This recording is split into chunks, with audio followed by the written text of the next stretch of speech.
তন্দুরি পরোটা, আহা কি টেস্ট! বন্ধুরা যাবেন না, একবার দেখে নিন। অল্প সময়ে টেস্ট বদল করতে লুচি রুটির পরিবর্তে কম মশলায় আপনিও বানিয়ে নিতে পারেন। কীরকম দারুণ খেতে হয় সে তো জানেন, আর ঘরে যদি অল্প উপকরণে বানানো যায়। আর এই আলুর কারি আর পটলের এগুলো তো আগেই দেখিয়েছি, টিক্কা মজাদার রেসিপি, এগুলোও দেখে নিতে পারেন। চলুন এখন যেভাবে বানিয়েছি টেস্ট বদল করতে নিরামিষ থালিতে একবার বানিয়ে ফেলতে পারেন। এর জন্য প্রথমে নিন একটু হালকা গরম জল, আঙুল দিয়ে দেখুন ঠিক এরকমই গরম হবে। এইবার একটু ইস্ট ঢেলে দিন, 1 চামচ থেকে 1.5 চামচ মাপের ইস্ট দিলেই হবে। এগুলো কিন্তু বাজারে অ্যাভেলেবেল পাওয়া যায়, না হলে টক দই দিয়ে দিতে পারেন, তাতেও কিন্তু বেশ ভালো হয়। এইবার একটু 2-10 মিনিট ভিজিয়ে রাখলেই ইস্টটা কিন্তু একদম গলে নরম হয়ে যাবে আর মিশে যাবে গরম জলে। ততক্ষণে আমি দেখুন ময়দাটা নিয়ে নিয়েছি। এবার ময়দাটা ঠিক এই মেজারমেন্টের কাপের 1 কাপ নিয়েছি প্রথমে।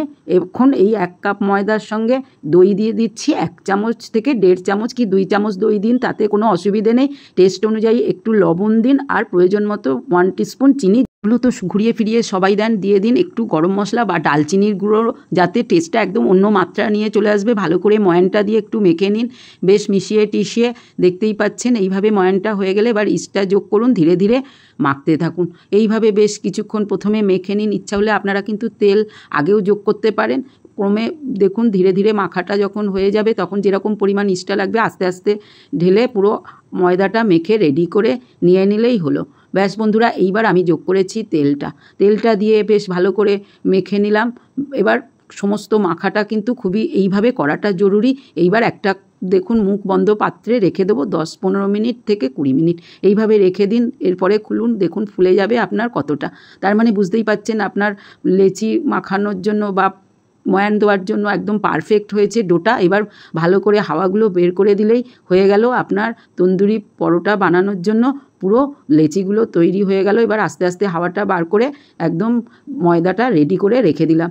ব্যাস বন্ধুরা, একটা পর্যায়ে হয়ে গেছে। এবার লেচিটা পাকিয়ে নিন গোল গোল করে, যে পরিমাণে খাবেন বা যে মাপে করবেন সেই মাপে কেটে নিলেই হলো। আমি একটু বড় বড় করে করেছি। একরকম না 2 রকম 3 রকমভাবে পরোটা কিন্তু বানিয়ে নিতে পারেন। আর যে কোনো সময় চটজলদি হয়ে যায়, যারা কম তেলে খেতে চান তারা কিন্তু এইভাবে বানিয়ে ফেলুন। লেচিগুলো তৈরি হয়ে গেলে এইবার আমি একটু তেলের সাহায্যেই বেলেছি, আটা দিয়েও বা ময়দা দিয়েও বেলতে পারেন, এতে কিন্তু বাড়তে সুবিধা হয়। যাই হোক, এইভাবে ঘুরিয়ে ঘুরিয়ে বেলে নিন। আমি গোল না করে লম্বা করেছি, যেহেতু রেস্টুরেন্টে যেরকম খায় সেরকমই ছেলেদের পছন্দ, বা সেইভাবে বেলে নেওয়ার পরে এইবার একটুখানি বাড়িয়ে নিয়েছি আর আমি একটু পাতলা করে বেলেছি। বেলে নেওয়া তন্দুরি পরোটার মধ্যে একটু চিলি ফ্লেক্স আর অরগ্যানো সিজনিং দিয়ে দিয়েছি। এগুলো বাজারেই কিনতে পাওয়া যায়, এমন কিছু দুর্মূল্য না, এগুলো দিতেই হবে বন্ধুরা, তার কোনো ব্যাপার নেই। উপর থেকে একটু ধনেপাতা ছড়িয়ে দিলাম, দিলে কতটা অ্যাট্রাকটিভ দেখতে হয়েছে বুঝতেই পাচ্ছেন। বড় ছোট আপনার রেসিপিতে হাত চেটেপুটে খাবে যাকে বলে। যাই হোক, এবার বেলে তো নিয়েছি দেখুন। এইবার একটুখানি কাঁটা চামচ দিয়ে 2-4 বার ছিদ্র করে দিন, তাহলে ফুলবে না আর রেস্টুরেন্টের স্টাইল আপনার হাতের মধ্যেই চলে এসেছে।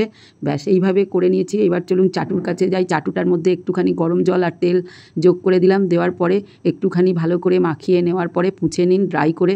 দেখতেই পাচ্ছেন চাটুটা কত গরম হয়ে গেছে, বেশ লাল লাল, কারণ পিছন দিকটা একটু পোড়া পোড়া করে করলে তবেই কিন্তু ভালো হয়। এইবার বসিয়ে দিন, বেশ চওড়া করে পাতলা করে বেলুন, যাতে বেশ নরম তুলতুলেও হয় আর দারুণ টেস্টি হয়। এইবার এইভাবে একটুখানি সময় রেখে দিন, ধীরে ধীরে আপনি হয়ে যাবে। আর চাপা দেওয়ার জন্য আমার তো কাঁচের দেখুন যে কড়া চাপা দেওয়া আছে সেটা দিন, সেটাও না দিতে পারেন অনেক ক্ষেত্রে, এটা কিন্তু কেটে যেতে পারে।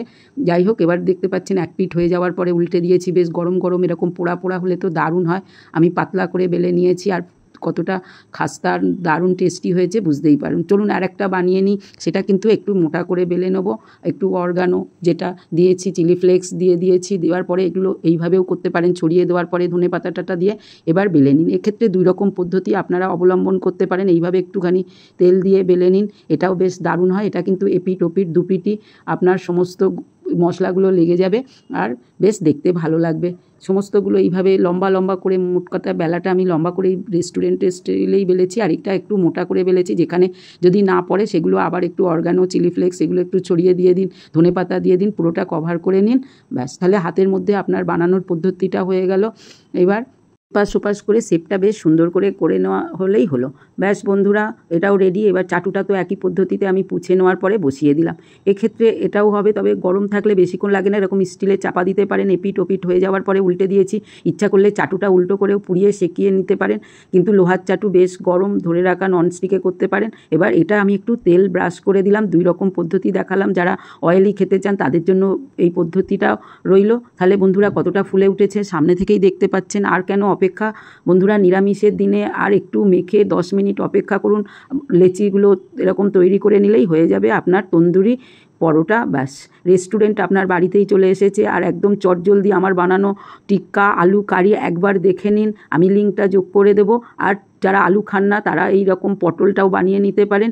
এইভাবে বেশ কতগুলো তো বানিয়ে ফেললাম আর আপনাদের সামনে দেখিয়ে দিলাম। অকেশন স্পেশাল নিরামিষ থালিতে যদি বানিয়ে নেওয়া যায় আর কথা কি। আমি তো সেমভাবে বানানো তন্দুরি পরোটাগুলো নিয়ে নিয়েছি, এখন পরিবেশন করে দিয়েছি। দেখুন আর কত নরম তুলতুলে হয়েছে, আপনাদের আমি দেখিয়ে দেবো। তার আগে আমি তন্দুরি পটল আর আলু টিক্কা তন্দুরি বা মশলা আলু বা আলু চাট বলেন, যাই হোক, মোট কথা এরকম বানিয়ে নিলে আঙুল চেটে পিটে সামান্য কিছু সময়ের মধ্যে সবগুলোই সাবার হয়ে যাবে। ব্যাস রেডি রেসিপিটা। চলুন এবার একটুখানি সঙ্গে আমি রায়তা বানিয়ে নিয়েছি একদম নর্মালভাবে। ইচ্ছা হলে আপনারা শসা যোগ করতে পারেন। এইবার একটু কেটে কুটে দেখাই আপনাদের কতটা নরম হয়েছে। তা নাহলে বানাবেন কেন, বানিয়ে ফেলুন যে কোনো সময় যে কোনো দিনে, এমনকি লাঞ্চ বক্সেও দারুণ জমে যাবে। দেখতেই পাচ্ছেন কতটা ফুলেছে আর তুলতুলে নরম। এবার আলুর টিক্কা থেকে একটুখানি কেটে নিন, ব্যাস গালে পুড়ে দিন। নরম তুলতুলে আলু আর নরম তুলতুলে তন্দুরি পরোটার সঙ্গে সার্ভ করে দিন। আজ আসি, ভালো থাকবেন, সঙ্গে থাকুন। এই পর্যন্ত।